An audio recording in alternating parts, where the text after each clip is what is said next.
말씀의 제목은 그 주인공에서 배우는 크리스마스 정신입니다. 그 주인공은 영어로는 the죠. 제가 the라고 쓰려고 하다가 그냥 그라고 썼는데 중의적인 의미죠. 크리스마스의 주인공이기도 하지만 이분은 주인공 중에 주인공이시고 역사의 주인공이십니다. 그렇죠? 히스토리가 그분의 이야기고, 그리고 역사가 그분의 탄생을 기점으로 BC와 AD로 나누어지잖아요. 그러니까 더 주인공이죠. 그분이야말로 진짜 주인공이십니다. 그 크리스마스의 주인공으로부터 우리는 크리스마스의 정신을 좀 배우려고 하는데, 많은 사람들이 이 크리스마스의 정신에 대해서 얘기들을 하죠. 나눔이라든지 사랑이라든지 평화라든지 정의라든지 이런 얘기들을 하는데 다 맞습니다. 근데 저는 오늘 특별히 빌립보서 2장 5절부터 11절 말씀을 통해서 예수 그리스도께서 이 땅에 오실 때 그분이 직접 보여주셨던 그 정신, 우리가 크리스마스를 통해서 우리 마음에 새기고 또 우리가 삶 속에서 구현해야 될 그 정신이 무엇인지에 대해서 잠깐 생각해 보기를 원합니다. 첫 번째로 그것은 바로 겸손입니다. 바울은 5절에서 우리에게 그리스도 예수의 마음을 품으라고 권면을 하면서 겸손에 대해서 6절부터 8절 상반절에 말씀을 합니다. 한번 보시죠. 그는 하나님의 모습을 지니셨으나 하나님과 동등함을 당연하게 생각하지 않으시고 오히려 자기를 비워서 종의 모습을 취하시고 사람과 같이 되셨습니다.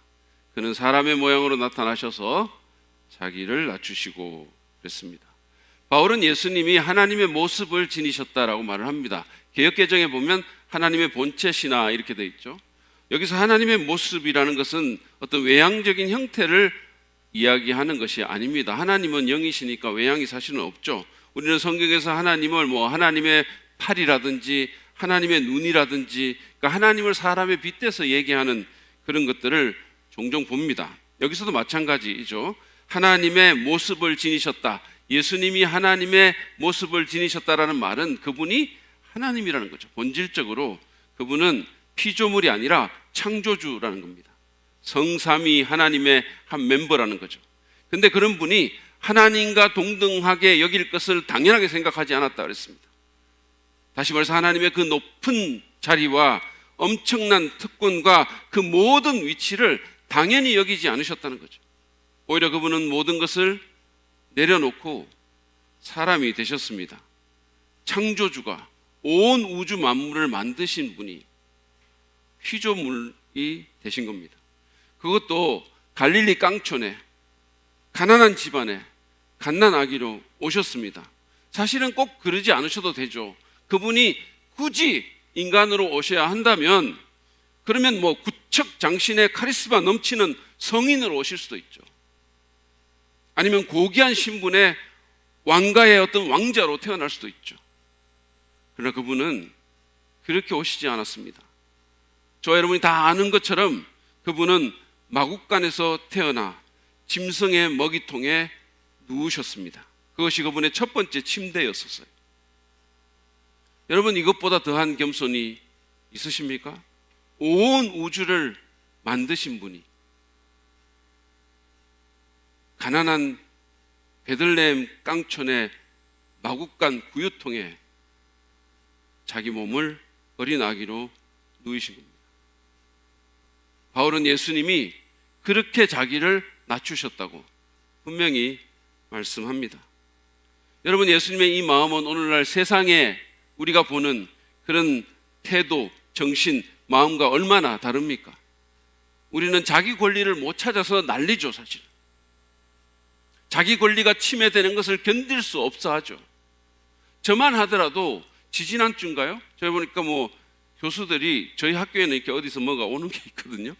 그런데 어쨌든 교수들도 그렇고 직원들도 그렇고 제가 모르는 이런 옷을 입고 있더라고요. 유니폼 같은 거 비슷하게 조끼 같은 걸 입고 있어요. 그건 저는 없는 거예요. 그래서 왜 나는 없냐고, 다른 사람이 입고 있는데 그랬어요.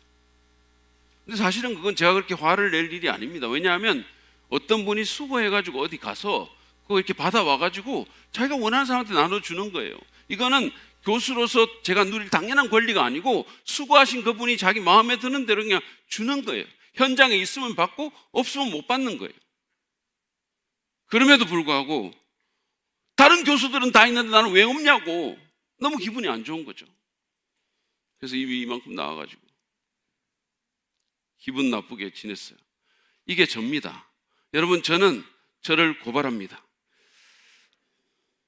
근데 사실 우리 모두에게 이런 면이 있지 않습니까?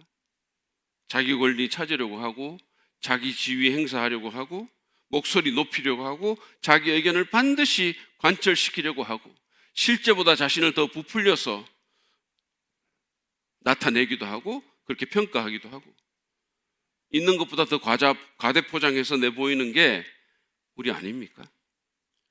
누가 좀 자기 이렇게 좀 권리를 침해하거나 자기를 좀 우습게 보거나 내려다보면 무시하면 분해서 못 참는, 그게 우리 아닙니까?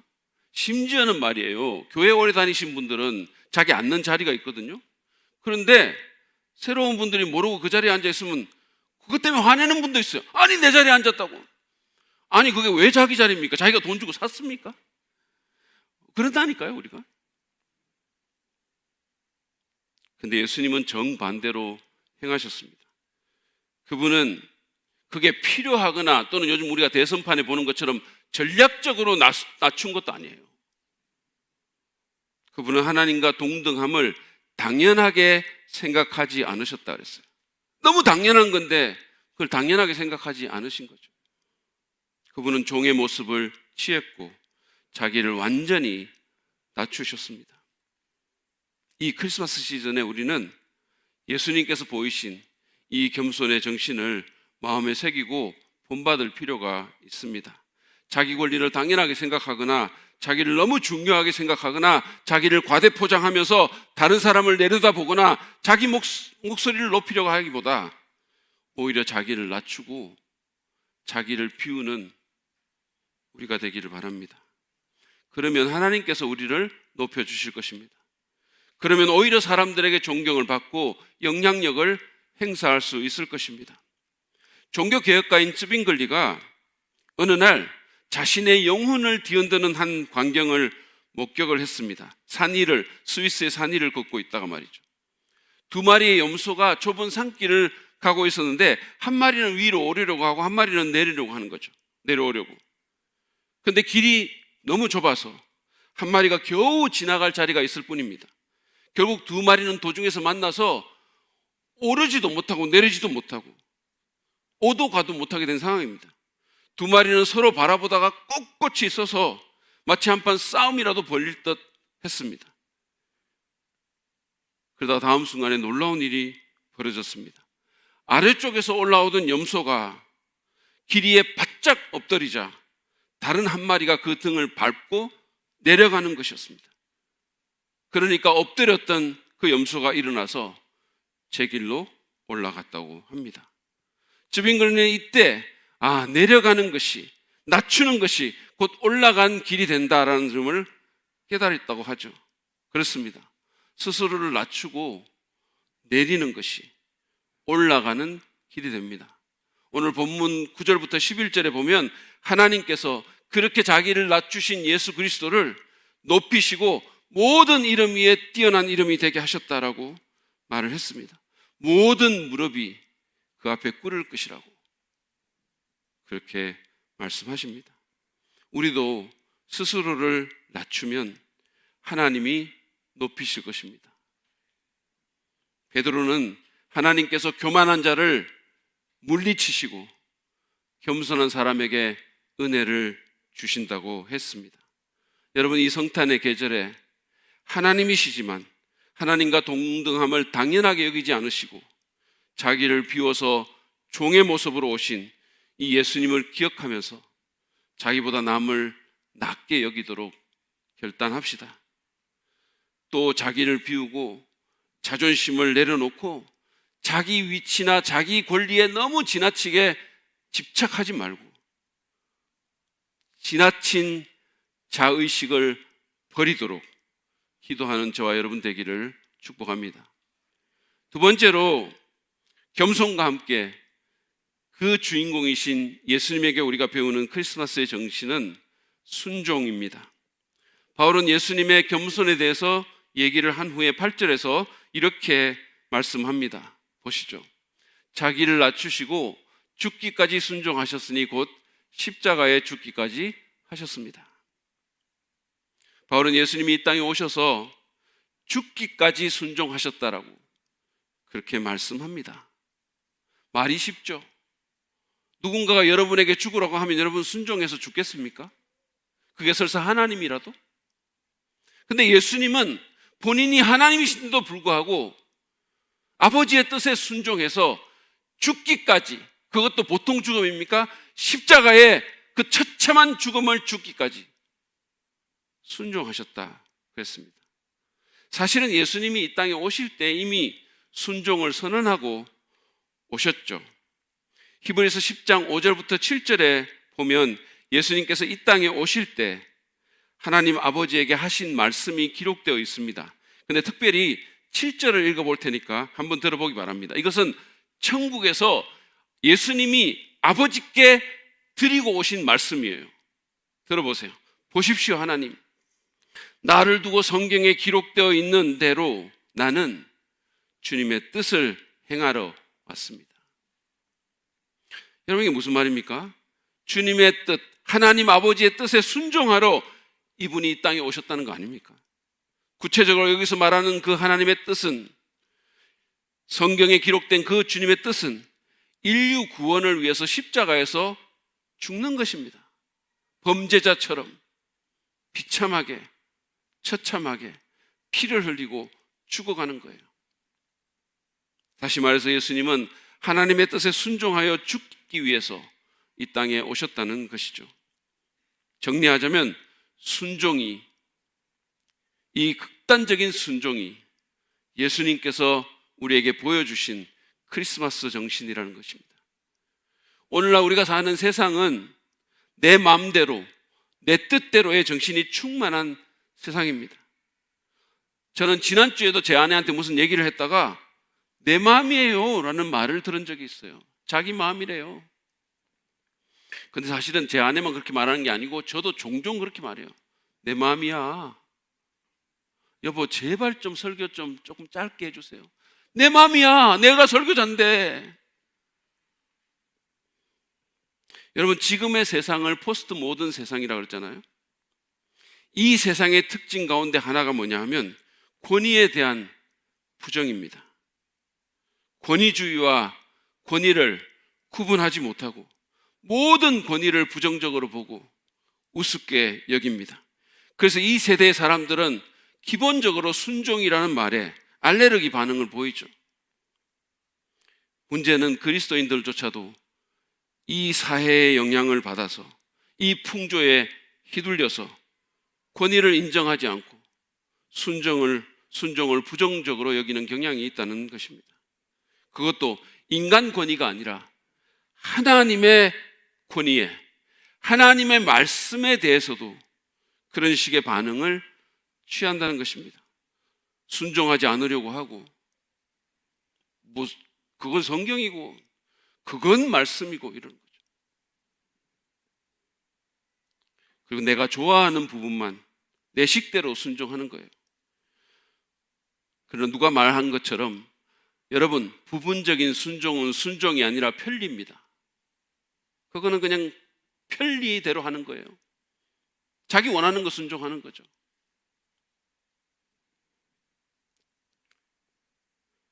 여러분, 기억합시다. 예수님은 십자가에서 죽으라는 그 하나님 아버지의 뜻에 순종해서 이 땅에 오셨고, 그리고 실제로 순종하셨습니다. 그것이 크리스마스의 본질이자 가장 중요한 이유입니다. 그리고 그분이 그렇게 순종하셨기 때문에 오늘날 우리가 구원을 받고 하나님의 자녀가 돼서 이렇게 하나님의 은혜를 누리고 하나님의 평강 가운데 우리가 살고, 그리고 하나님의 나라가 순종할 수 있었던 것입니다. 그 한 분이 순종하셨기 때문에 하나님 나라가 승리할 수 있었던 것이죠. 그리고 그런 그분을 아버지께서 지극히 높이신 것입니다. 따라서 우리는 이 성탄의 계절에 예수님을 본받아 순종의 정신을 회복할 필요가 있습니다. 아프리카의 자이르 공화국이라는 곳에서 선교를 하는 한 선교사님이 있었습니다. 어느 날 선교사의 어린 아들이 앞마당에서 낡은 가구를 손보는 아버지 곁에서 놀다가 주위에 있는 우거진 숲속으로 그냥 들어가서 부러진 나뭇가지들을 주우면서 놀았어요. 근데 갑자기 아버지의 다급한 목소리가 들려왔어요. 필립! 빨리 땅에 엎드려! 빨리! 필립은 무슨 영문인지 모르고 땅에 엎드렸어요. 그러니까 아버지가 다시 말했습니다. 얘야, 아빠가 보이지? 이쪽으로 기어와라. 천천히 조용조용 이쪽으로 와라. 어서. 필립은 아버지가 시키는 대로 기기 시작했습니다. 그리고 마침내 필립이 아버지의 곁으로 왔을 때 아버지가 말합니다. 얘야, 네가 있던 그 나무 위에 독사가 있었단다. 저 나무가 보이니? 그제서야 필립은 아버지의 품에 안겨서 놀란 가슴을 진정시켰다고 하죠. 여러분, 이 이야기는 우리에게 순종에 대한 소중한 교훈을 제공합니다. 만약에 아들이 왜 그러세요 아빠? 라고 말했거나 무슨 일인데요? 라고 말했다거나 또는 아버지의 말에 그렇게 되물으면서 순종하지 않았다면, 또는 좀 생각해보고요, 아니 내 생각은 달라요, 난 지금 안 가고 싶어요 라고 말하면서 순종하지 않았다면 그 아이는 독사에게 아마 물렸을 가능성이 굉장히 컸을 것입니다. 하지만 이유는 모르겠지만 아버지의 말씀에 무조건 즉각적으로 대꾸 없이 순종했기 때문에 그 순종으로 인해서 그 아이는 생명을 건질 수가 있었던 것입니다. 그렇습니다. 여러분, 순종은 우리를 살립니다. 하나님의 말씀에 대한 순종, 그분의 뜻에 대한 순종은 우리를 살리고 우리로 하여금 하나님의 축복을 경험하게 만듭니다. 예수님의 경우에서 보듯이 이 순종은 그 순종하는 개인뿐만 아니라 다른 사람들까지도 유익을 누리게 만듭니다. 사무엘은요, 순종이 제사보다 낫다라고 얘기를 했어요. 우리가 드리는 이 화려한 예배들 다 좋지만 그러나 그 모든 제의적인 어떤 의식보다 작은 순종 하나가 하나님을 더 기쁘게 한다는 거예요. 그것이 더 낫다라는 겁니다. 그것이 그분에게도 낫고 우리에게도 낫다는 거죠. 하나님은 순종하는 자를 그 무엇보다도 기뻐하십니다. 왜냐하면 그것이 우리에게 더 나은 것이고 그것이 세상에 하나님의 뜻을 펼칠 수 있는 도구가 되기 때문입니다. 그러므로 여러분, 비록 이유를 다 모른다 하더라도, 비록 그것이 상당한 희생이나 대가를 요구한다 하더라도, 비록 그것이 내 자존심을 완전히 내려놓게 만든다 하더라도 하나님이 원하시면 순종하는 저와 여러분 되기를 바랍니다. 그 순종을 통해서 하나님의 뜻이 이루어지고 하나님의 사랑이 펼쳐지고 하나님의 나라가 확장될 수 있게 될 것입니다. 오늘 우리는 예수님께서 이 땅에 오실 때 직접 보여주셨던 그 크리스마스의 정신이 바로 겸손과 순종의 정신임을 말씀을 통해서 배웠습니다.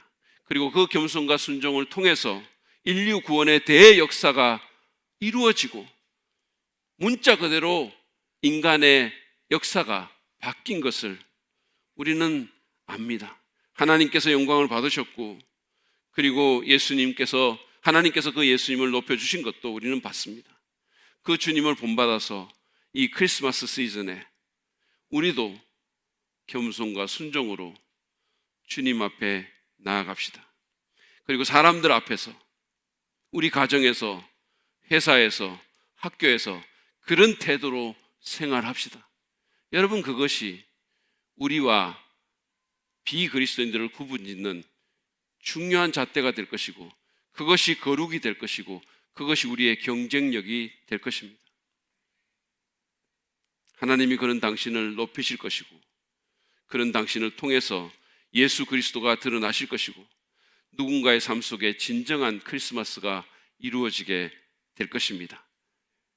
그런 축복이 있는 크리스마스가 되기를 간절히 바랍니다.